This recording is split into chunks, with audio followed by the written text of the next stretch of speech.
오늘 이야기는 대구에 사시는 30대 여성분이 보내주신 사연입니다. 과연 어떤 사연일지 이야기로 만나보겠습니다.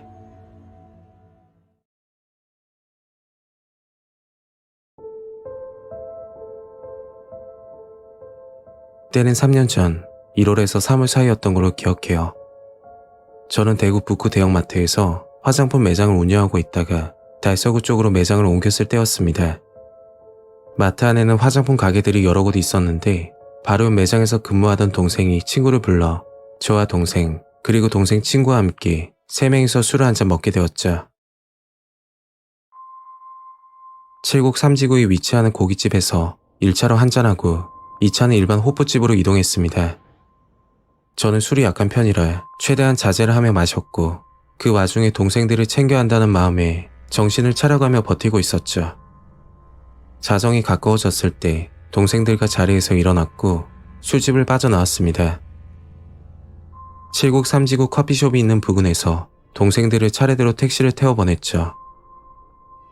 제가 어릴 적부터 멀미가 심해서 20살이 되자마자 면허를 따고 차를 구입해 운전을 하고 다녔습니다. 멀미가 심한 탓에 중학교부터 고등학교 때까지 수학여행도 가지 못했고 버스 타는 게 정말 힘들었죠. 그날은 술도 한잔하고 차를 두고 왔기 때문에 동생들을 보내고 택시를 기다리고 있었습니다. 저는 술을 먹고 택시를 타면 무조건 앞좌석에 탔는데 그게 뒷자리만 타면 울렁거림이 더 심해졌기 때문이죠. 다른 분들이 생각하시기에 술을 먹고 앞좌석은 위험해 보일 수도 있지만 제가 고등학교까지 태권도를 했었고 대학교는 체대를 간 탓에 중성적인 이미지가 강했습니다.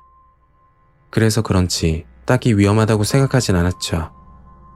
머리는 숏컷에 바지 정장만 고집하는 그런 이미지라고 보시면 될 거예요. 10분쯤 지나 택시가 제 앞에 정차했고 늘 타던 대로 앞좌석 문을 열고 탑승했죠. 70대로 보이는 남자 기사였고 저는 성서에 있는 대백 아파트로 가달라고 말을 했습니다. 남자 기사는 아무 말도 하지 않고 운전대를 잡고 출발하더군요. 동생들을 챙긴다고 힘을 뺐던 탓인지 택시를 타자마자 졸음이 쏟아지더라고요. 밖은 굉장히 춥고 택시 안은 따뜻해서 그런지 눈이 감기기 시작했고 저도 모르게 잠이 들었습니다. 그리고 얼마나 잤는지 모르겠는데 깜짝 놀라서 눈을 떠보니 뭔가 이상하다는 생각이 들면서 주변을 살펴보니까 소름이 끼치더군요. 정확히 어딘지는 모르겠는데 정말 쥐죽은도 조용했고 택시 양옆으로 차들이 세워져 있는 것으로 보아 건물 주차장이라고 생각했습니다. 짧은 순간 머릿속에 수십 가지 생각이 들고 너무 무서워서 택시기사 얼굴도 보지 못하고 앞만 보며 이야기했죠. 여기 어디냐고 왜 이쪽으로 온 거냐고 말을 하니까 아무 말도 없이 가만히 있는 겁니다. 가끔 친구들끼리 만나서 무서운 이야기를 하면 그게 뭐가 무섭냐고 말하곤 했는데 제가 직접 이런 상황에 처해 있으니까 정말 무서워서 아무것도 못하겠더군요. 택시에서 내리기 위해 문을 잡아당겼더니 운전석 쪽에서 잠금을 해둔 건지 열리지 않았습니다. 그때 가만히 있던 택시기사가 입을 여는데 여기가 목적지라고 말을 하는 겁니다. 도대체 무슨 말이냐고 대백 아파트로 가달라고 했는데 여긴 어디냐고 하니까 소름 돋는 대답을 하더군요. 택시기사가 하는 말이 여긴 모텔 주차장인데 여기가 목적지가 맞다면서 반복해서 말을 했죠. 창문 틈으로 천장을 보니 지붕에 천막이 씌워져 있는 것으로 보아 모텔이 맞는 것 같더군요. 그때 택시기사는 저를 보면서 여기가 맞다, 여기가 목적지다 그 말만 반복했고 문이 잠긴 차 안에서 70대 기사와 둘이 그런 대화를 나누고 있으니까 미치도록 무서웠습니다.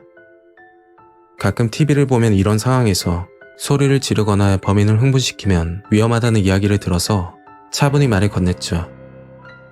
모텔인 건 알겠는데 왜 이쪽으로 온 거냐고 타이르듯이 말을 하니까 한참 있다 대답을 하더군요. 네가 너무 예뻐서. 그 말 한마디를 하고서 또 가만히 있는 겁니다. 그래서 집에 부모님이 기다리신다고 집에 가고 싶다고 말을 하니 택시기사는 한참 생각하다 시동을 걸고 출발하더라고요. 그리고 아파트 정문 앞에 세워주더니 돈은 필요 없다고 내리라고 하는 겁니다. 차에서 내리자마자 택시는 빠른 속도로 가버렸고 집으로 가는 동안 다리가 후들거리고 무서워서 뛰지도 못했죠. 사실 독립해서 아파트에 혼자 살고 있었는데 택시기사가 다시 따라올까봐 몇 번이나 뒤를 확인하고 집으로 들어갔습니다. 집에 도착해서 옷을 갈아입는데 섬뜩하더라고요. 저는 항상 셔츠에 베스트, 그 위에 겨울 자켓을 입는 편이었고 위에 속옷은 브라렛을 착용합니다. 스포츠 속옷이라고 보면 되는데 정말 이상한 건 옷은 정상적으로 단추가 잠겨있는 상태였지만 속옷이 가슴 위로 올라와 있더라고요. 곧바로 112에 신고했고 잠시 후 여자 경찰분과 남자 경찰분 두 분이 집에 오셨습니다. 경찰분께 집으로 오다가 택시에서 이런 일이 있었다 라고 설명을 해주고 있는데 갑자기 문자 한 통이 오더군요. 문자 내용은 사진 한 장과 짧은 글이었는데 건강검진서를 찍은 사진과 아직 건강하니까 연락달라는 택시기사로 추정되는 소름 돋는 문자였습니다. 저는 경찰에게 문자를 보여주니까 여자 경찰분이 소지품 잃어버린 거 없냐고 확인하라고 하더군요. 가방을 한참 찾다 보니 카드 지갑에 있던 명함이 사라진 걸 알게 됐고 택시기사가 제 명함을 가져가서 문자를 했던 거였죠. 혹시 몰라서 검사를 받았는데 블랙아웃 상태에서 다행히 성폭행은 없었다고 하시더라고요. 성서경찰서에서 조서를 쓰고 CCTV를 확인했는데 택시는 제가 살던 아파트 앞까지 왔다가 한참을 서 있더니 다시 모텔로 가는 겁니다. 경찰이 그러는데 택시는 특수업종이라 가중처벌 된다고 했고 나중에 합의하실 거냐고 묻길래 절대 합의 안 한다고 이야기했죠. 그때 부모님이 경찰서에 찾아왔고 많이 놀라신 표정이었습니다. 저는 부모님께 자초지종을 말씀드리니까 옆에 서 있던 남자 경찰이 여자분이 술을 먹고 택시에서 잠이 드니까 사고를 당한 거라고 말을 하는 겁니다. 그 말을 듣고 아버지가 화가 나서 경찰분과 다툼이 일어났고 그걸 보던 여자 경찰이 대신 사과하고 경찰서에서 나오게 되었죠. 그 사건이 있고 나서 다시 일상생활을 하고 있는데 택시기사 딸과 사이가 전화가 와서 저를 만나자고 하는 겁니다. 처음에는 계속 거절했더니 정말 사정을 하면서 끝까지 만나달라고 하더군요. 그래서 퇴근 후 나를 잡고 만나게 됐는데 저를 보자마자 무릎을 꿇고 빌기 시작하는 겁니다.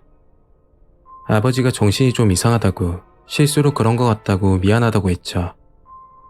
그 집은 딸만 셋인데 막내딸이 이번에 결혼 예정이라고 하더군요. 이 사실을 알게 되면 결혼 파토 난다고 한 번만 봐달라고 하는 겁니다.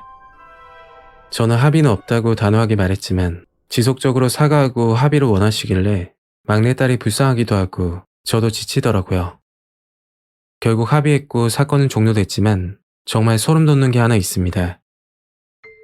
그날 부모님과 경찰서를 나오면서 여자 경찰분이 해주신 이야기인데 택시 기사들 사이에서 앞자리에 탑승하고 자는 척을 하는 여자는 택시 기사에게 모텔로 가자는 시그널이라고 말을 하시는 겁니다. 기사들 사이에서는 다 아는 거라고 하더군요. 제가 여자지만 투블럭의 남자처럼 옷을 입고 다녀서 이런 일은 없을 거라 생각했는데 너무 무서운 경험을 하게 됐죠. 이후로 택시는 타지 않게 됐고 밤늦게 다니는 것도 항상 조심하고 있습니다. 오늘 이야기는 여기까지입니다. 다음 영상으로 또 뵐게요. 감사합니다.